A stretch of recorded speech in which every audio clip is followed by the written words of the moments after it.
राज्यात मराठी भाषेच्या मुद्द्यावरून वातावरण तापलेलं असतानाच उपमुख्यमंत्री एकनाथ शिंदे यांनी जय गुजरातची घोषणा दिली आहे। आज पुण्यातील कोंढवा कन्व्हेन्शन सेंटरमधील कार्यक्रमात केंद्रीय मंत्री अमित शहा उपस्थित होते। यावेळी अमित शहा यांचं कौतुक करताना एकनाथ शिंदे हे अनेक विशेषणं आणि उपमांचा वापर करत होते। मात्र भाषणाच्या शेवटी एकनाथ शिंदे यांनी जय हिंद जय महाराष्ट्र असं म्हटलं आणि त्यानंतर त्यांनी पुन्हा माईक हाताजवळ घेऊन जय गुजरात अशी घोषणा सुद्धा दिली।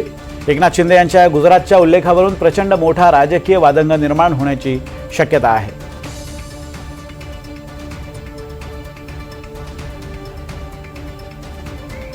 आपके बुलंद इरादों से तो चट्टानें भी डगमगाती है, आपके बुलंद इरादों से तो चट्टानें भी डगमगाती है। दुश्मन क्या चीज है, तूफान भी अपना रुख बदल देता है।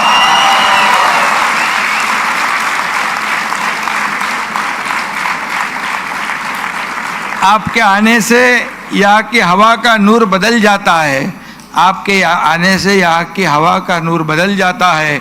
आपके नाम से हर शख्स आदब से झुक जाता है। धन्यवाद। जय हिंद जय महाराष्ट्र जय गुजरात। दरम्यान या सगळ्या वक्तव्यानंतर एकनाथ शिंदेंवर टीका होत असताना फडणवीसांनी सुद्धा यावर भाष्य केलंय। मराठी माणसाने इतकं संकुचित विचार करायला नको अशी प्रतिक्रिया मुख्यमंत्री फडणवीसांनी दिली आहे। जय गुजरात म्हटल्यानं मराठी प्रेम कमी होत नाही असं म्हणत त्यांची पाठराखण केली आहे। तर एकनाथ शिंदे हे शाह सेनेचे सरदार आहेत असं म्हणत संजय राऊतांनी टोला लगावलाय।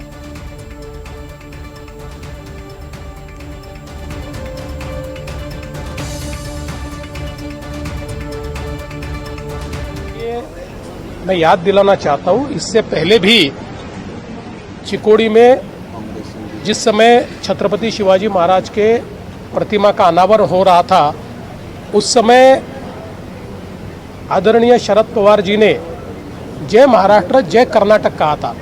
उसका अर्थ ये होता है क्या कि शरद पवार जी को कर्नाटक ज़्यादा प्यारा है और महाराष्ट्र प्यारा नहीं है? हम लोग जहाँ जाते हैं वहाँ के लोगों को जो अच्छा लगता है ऐसी बात हम लोग करते हैं, सभी नेता करते हैं। अब गुजराती समाज में जाने के बाद जय महाराष्ट्र और जय गुजरात कहा तो मुझे लगता है कि इसमें इतना बवाल करने की आवश्यकता नहीं है। हम एक भारत के लोग हैं, हम सारे लोग भारतीय हैं। हमको पहला अभिमान महाराष्ट्र का होना चाहिए, पर इसका मतलब ये नहीं है कि दूसरे राज्यों के प्रति हमको कोई गुस्सा हो या उनके प्रति हमारा कोई तिरस्कार हो। अब पाकिस्तान के प्रति पर बाजू के राज्य के प्रति तिरस्कार तो नहीं हो सकता है ना। इसलिए मुझे ये लगता है कि कहीं से भी इस वाक्य के माध्यम से शिंदे जी के महाराष्ट्र प्रेम पर अगर कोई प्रश्न चिन्ह लगाता है तो बहुत संकुचित विचार वो कर रहा है। आपण महाराष्ट्र राज्याचे मुख्यमंत्री होतो आणि आता उपमुख्यमंत्री आहोत, याचं विसर त्यांना पडलेलं आहे। अमित शहामुळे स्वतःला ते शिवसेनेचे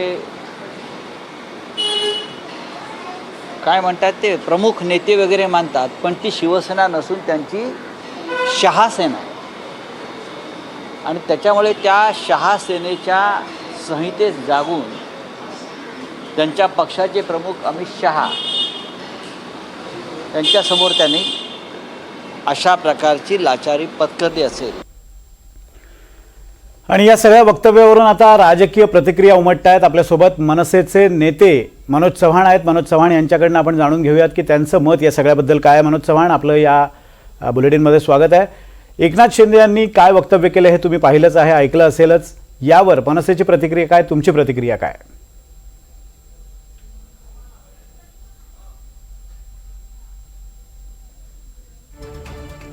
माझा आवाज तुम्हाला मनोजजी ऐकू येतोय?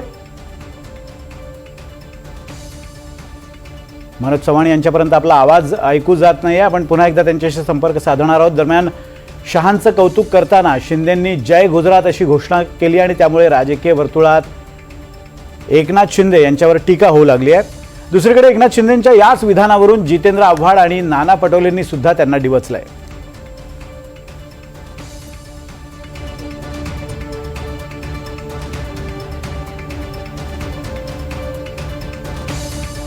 मला आश्चर्य वाटतं, महाराष्ट्रात आहोत आणि ते पण पुण्यासारख्या पुण्यनगरीत जिथे मराठी पण मराठी हे म्हणजे संस्कृतीचं माहेरघर असं म्हणतात पुण्याला.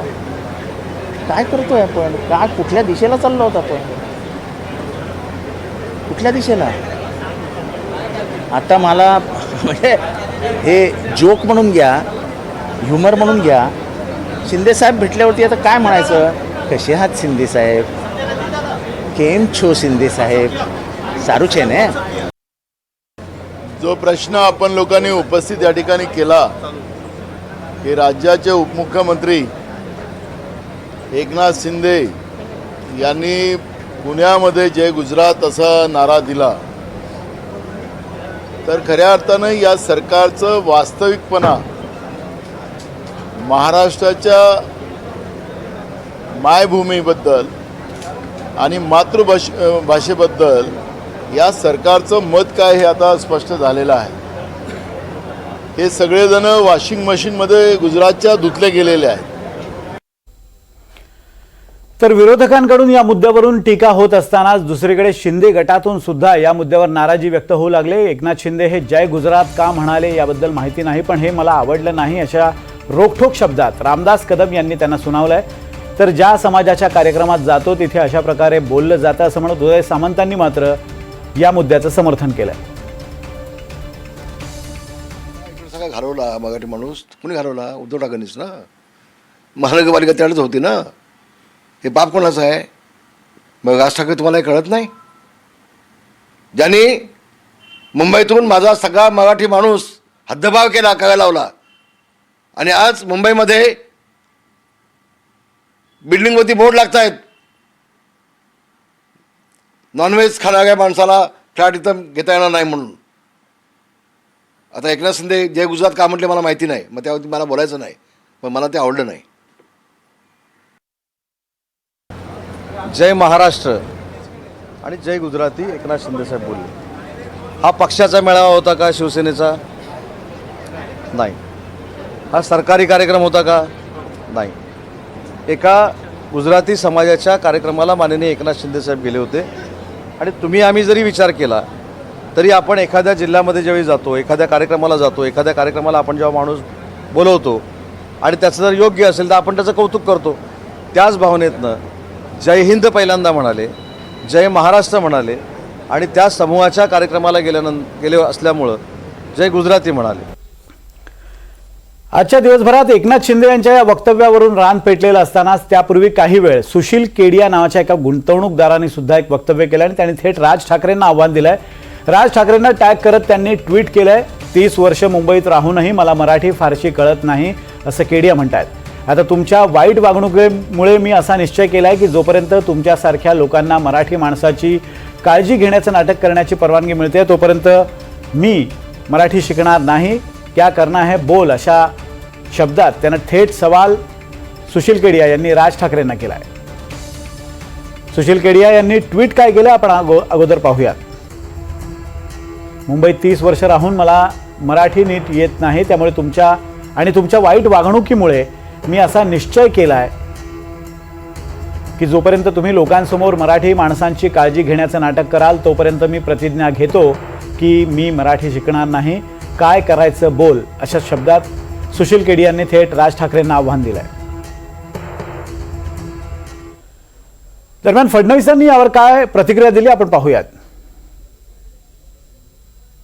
की आपण महाराष्ट्रात राहिल्यानंतर मराठी शिकावी असा आग्रह करू शकतो, पण दुराग्रह करू शकत नाही. मी उद्या तमिळनाडूमध्ये गेल्यानंतर कोणीही मला हा दुराग्रह करू शकत नाही की मी तमिळ शिकली पाहिजे. मला आवडतं तमिळ भाषा, चांगली भाषा आहे, पण मला दुराग्रह नाही करू शकत कोणी. मला जर मराठीत बोलायचं तर मी मराठीत बोलीन, पण मला जर तिथे कोणी दुराग्रह करेल तर ते योग्य असेल का? आपण एका देशात राहतो, भारतात राहतो आपण. ठाकरे ब्रँडवरून राजकारण चांगलंच तापलंय. उद्या दोन्ही ठाकरेंचा एकत्रित मराठी विजयी मेळावा आहे आणि या मेळाव्यावर आज विधान परिषदेत जोरदार टीका झाली. विधान परिषदेत आमदार परिणय फुके यांनी एक कविता सादर केली. या कवितेत त्यांनी ठाकरेंच्या मेळाव्यावर टीका केली आहे. तर नीलम गोऱ्हेंनी सुद्धा ब्रँड हा बाजारात असतो अशी टीका केली आहे. यावरून राऊतांनी सुद्धा प्रत्युत्तर दिलंय. तर परिणय फुकेंच्या टीकेला किशोरी पेडणेकरांनी सुद्धा जोरदार प्रत्युत्तर दिलंय.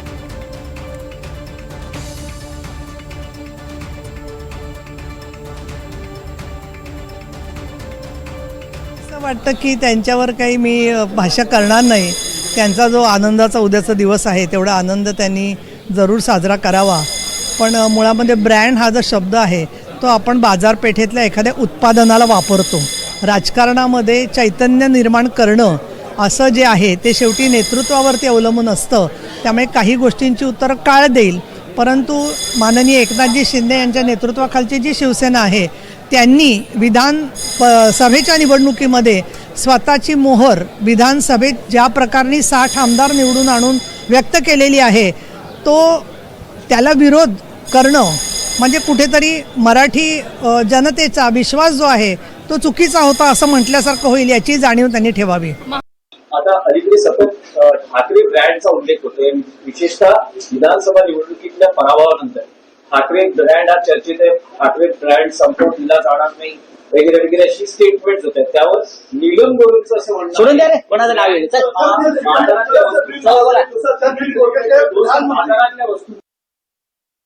घरात आईला म्हणणार मम्मी, कारण हे जे मराठीचा पुडका करतात आहे ना, आणि जे उद्या जे सभा घेत आहे त्यांच्याकरता ही कविता आहे.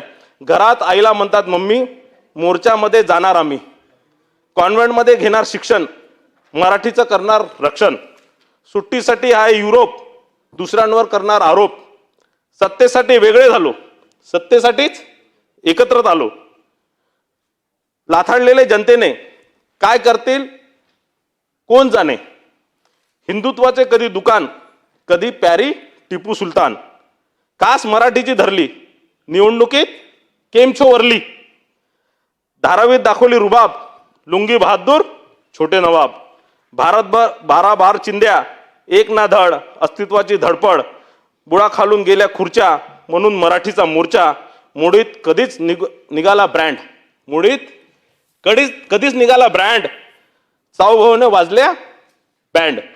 धन्यवाद. जय हिंद, जय महाराष्ट्र. मला वाटतं त्यांच्या नावातच परिणाम झालेले फुके असं वाटतंय, कारण वास्तवाला धरूनच चालत नाही आहे. तुम्ही वास्तवापासून दूर जाताय. कारण का, तर ज्या इलेक्शनमध्ये विधानसभेमध्ये ज्या पद्धतीने जो काय लोकांकडनं प्रतिक्रिया येत आहेत, काही तज्ज्ञांकडनं जो घोळ घातला मतदार यादीत किंवा EVM मध्ये ऑन झाला, हळू फिरव, निवडून आल्यानंतर जो परिणाम होतो तो या फुकेवर झाला. हिंदी सक्तीचा GR रद्द केल्याच्या मुद्द्यावरून उद्या दोन्ही ठाकरेंचा एक एकत्रित मेळावा आहे आणि या मेळाव्याचं वातावरण निर्माण झालेलं असतानाच यावर रामदास कदम यांनी भाष्य केलेलं आहे. हिंदी सक्तीविरोधात उद्धव ठाकरेंनी काय केलं असा सवाल रामदास कदम यांनी केला आहे. उद्धव ठाकरेंनी मेळाव्यात जाऊ नये असं सुद्धा रामदास कदम म्हणाले. उद्धव ठाकरेंनी मराठीचा अपमान केल्याचा आरोपही रामदास कदम यांनी केला आहे. त्यांच्याशी बातचीत केली आमचे प्रतिनिधी अक्षय कुडकेलवार यांनी. महाराष्ट्राच्या राजकारणामध्ये ठाकरे बंधू एकत्र येण्याची जोरदार चर्चा सुरू आहे. जरी ते मराठीच्या मुद्द्यावरनं, अर्थातच हिंदी संदर्भातला GR जो शासनाने रद्द केला, या GRचा रद्द केल्याचा आनंद मेळावा, विजय मेळावा उद्या त्यांच्या माध्यमातून होऊ घातलाय. याविषयी बोलण्यासाठी आपल्यासोबत शिवसेनेचे ज्येष्ठ नेते आणि दोन्ही ठाकरेंना ज्यांनी अत्यंत जवळून बघितलेला आहे, ज्यांचा कार्यकाळ उद्धव ठाकरे असतील, राज ठाकरे असेल, यांचा जवळून बघितलेला आहे, असे ज्येष्ठ नेते रामदास कदम आहे. त्यांच्याशी आपण बातचीत करतोय. रामदास भाई, NDTVमध्ये स्वागत आहे तुमचं. आपण जर बघितलं तर या सगळ्या संदर्भात दोन ठाकरे बंधू एकत्र येतात. राजकीय दृष्ट्या निर्णय अजून झालेला नाही, मात्र मराठीच्या मुद्द्यावर एकत्र येतात. या एकत्र एक मंच शेअर करण्याकडे पहिले तर तुम्ही कसं बघता? तुम्हाला असं वाटत नाही ही महाराष्ट्राच्या जनतेची धुळपेक आहे? कारण याच जो मराठीचा मुद्दा होता, हिंदीचा मुद्दा होता, पहिलीपासून हिंदी हा मुद्दा मुख्यमंत्री असताना उद्धव ठाकरेंनी स्वीकारला होता, मान्य केलं होतं. तो GR काढायच्या आधी एकनाथ शिंदेनी त्यांना उठून लावलं तिथून, तो भाग वेगळा आहे. पण ज्यावेळेला उद्धव ठाकरेंना हे मान्य होतं, त्यांनी हा प्रस्ताव मान्य केला, मग विजय कसला जगत होता दोघे भाऊ. राज ठाकरेंचं मी समजू शकतो, सन्माननीय राज ठाकरेंचं मी कदाचित समजू शकतो, कारण ते मराठीसाठी पहिल्यापासून मांडतायत. त्यांनी आंदोलन केलेत, त्यांनी पाट्या फोडल्यात, सगळं मान्य मला. पण उद्धव ठाकरेंचा काय संबंध? ते विजयोत्सव कसा साजरा करत आहेत? त्यांनी उलट मराठीचा अपमान करण्याचं काम केलं होतं. त्यांना तिथं येण्याचा नैतिक अधिकार देखील नाही असं माझं मत आहे. कारण ते विजय कदमचं पत्रच वाचून दाखवलं मुख्यमंत्र्यांनी पाठिंबा दिल्याचं, आणि हा सुगेने हा जयंत दोन्ही गोष्टी समोर झाल्यानंतर मग आता कुठलं काळं तोंड घेऊन उद्धव ठाकरे उद्या त्या सभेला जाणार आहेत? कसला विजयोत्सव? राज ठाकरेंनी केलं मी समजू शकतो, पण हे महाराष्ट्राला फसवायचं काम चालू आहे, गंडवायचं काम चालू आहे. हेच राज ठाकरे जे उद्धव ठाकरे आणि उद्धव ठाकरे यांच्या टीमवर नाराज होऊन मनसेतनं शिवसेनेतनं बाहेर पडून मनसे स्थापन केली होती.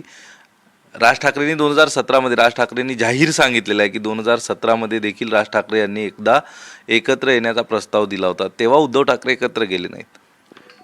नाही, आपण जे म्हणतात ते 100% सत्य आहे त्याच्यामध्ये. मी कालपासून तेच बेंबीच्या देठापासून सांगतोय ओढून की राज ठाकरेंना वेगळा पक्ष का काढायला लागला, त्याला जवळचा कोण? आणि मी आणि बाळानंद गावकर दोघे साक्षीदार आहोत. राज ठाकरेंनी काय मागितलं होतं? 2 जिल्हे, एक पुणे आणि नाशिक. 2 जिल्हे मला तुम्ही द्या, मी सांभाळतो, बाकी उद्धव तू सगळं सांभाळ, दादू तू सगळं सांभाळ, शिवसेना पक्ष सांभाळतो. नाही म्हटले, बिलकुल नाही. 1 म्यान में 2 तलवार नाही होते. त्यावेळेचा उद्धव ठाकरेंचे शब्द आहेत माझ्यासमोर, मी साक्षीदार आहे त्याला. 1 म्यान में 2 तलवार नाही होते. नाही ना, सगळं तुला हवं होतं ना, तूच घेतलंस ना सगळं. मग आता हे कशाला सगळं नाटक चाललं, नौटंकी चालले? याचं उत्तर आम्हाला कोण देणार आहे? ही सगळी महाराष्ट्र जनतेची दिशाभूल करण्याचं काम मला मोठं राज ठाकरेंचं आश्चर्य वाटतंय मोठं. त्यांनी सगळे अनुभव घेतले. उद्धव ठाकरेंना जवळनं पाहिलं. नुसतं त्यांनी मनसे स्थापन केली हाच विषय नाही आहे. तुम्ही राज ठाकरेंना विचारून घ्या. उद्धव ठाकरे राज ठाकरेंना पूर्णपणे राजकारणातून उद्ध्वस्त करण्याचा त्याचा प्रयत्न चालू होते. जीवनातून तो भाग वेगळा आहे, आणखी तो भाग वेगळा आहे. असं असताना तुम्ही राजसाहेबांना विचारून घ्या. उद्धव ठाकरेंच्या राजकारणाला, कुठेही राजकारणाला कंटाळून ते देश सोडून चालले होते. देश सोडायचा त्यांनी निर्णय घेतला होता. आम्ही सगळ्यांनी त्यांना थांबवला त्यावेळेला. हे वास्तव आहे, हे वास्तव आहे. मग ज्या वेळेला एवढे आघात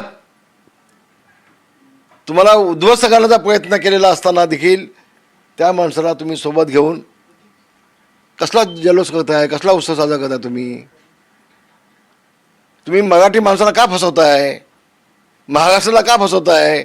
राज ठाकरेंची मी स्टेटमेंट ऐकली, महाराष्ट्राचं भलं होणार असेल तर मी तयार आहे. अरे पण काय भलं होणार आहे? मराठी माणसाचं वाटोळं लावलं ना उद्धव ठाकरेंनी तुझ्या. तुमचं तर केलंच.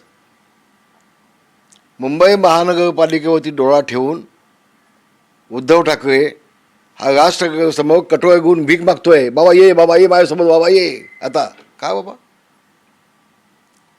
गेली 30 वर्ष मुंबई महानगरपालिकेवरती सापासाका वाटोळं असं घेऊन उद्धव ठाकरे बसलाय महानगरपालिकेवरती.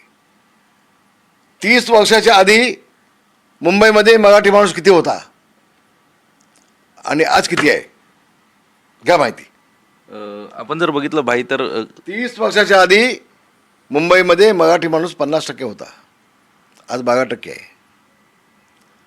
मग गिरगाव, लालबाग, दादर, सांताक्रूज, विलेपार्ले हा सगळा मराठी माणूस जो आमचा कल्याण, अंबरनाथ, नालासोपारा इकडे सगळा घालवला मराठी माणूस. कुणी घालवला? उद्धव ठाकरेंनीच ना. महानगरपालिका त्यावेळेच होती ना. हे पाप कोणाचं आहे? मग राज ठाकरे तुम्हाला हे कळत नाही? ज्यांनी मुंबईतून माझा सगळा मराठी माणूस हद्दभाव करायला लावला आणि आज मुंबईमध्ये बिल्डिंगवरती बोर्ड लागत आहेत, नॉनव्हेज खाणाऱ्या माणसाला फ्लॅट इथं घेता येणार नाही म्हणून. आता एकनाथ शिंदे जय गुजरात का म्हटले मला माहिती नाही, मग त्यावरती मला बोलायचं नाही, पण मला ते आवडलं नाही. तर आपण बघतोय शिवसेनेचे ज्येष्ठ नेते रामदास कदम यांच्या माध्यमातून राज ठाकरे यांना सल्ला दिला जातोय की जो व्यक्ती तुम्हाला संपवायला निघाला होता त्या व्यक्तीला पुन्हा एकदा जवळ करून विषाची परीक्षा घेऊ नका. आणि यासोबतच जर राज ठाकरे आज असते आणि उद्धव ठाकरेंऐवजी पक्षाची धुरा राज ठाकरेंकडे असती तर ना मनसे तयार झाली असती, ना एका शिवसेनेतनं 2 शिवसेना तयार झाल्या असत्या, असं देखील अत्यंत जबाबदारीने रामदास कदम यांच्याकडनं सांगितलं जात आहे. कॅमेरा पर्सन कल्पेश सावर्डेकरसह अक्षय कुडकेलवार, NDTV मराठी, मुंबई. या बातमीसह बुलेटिनमध्ये एक छोटासा ब्रेक, लगेच परत येतोय. बघत रहा NDTV मराठी.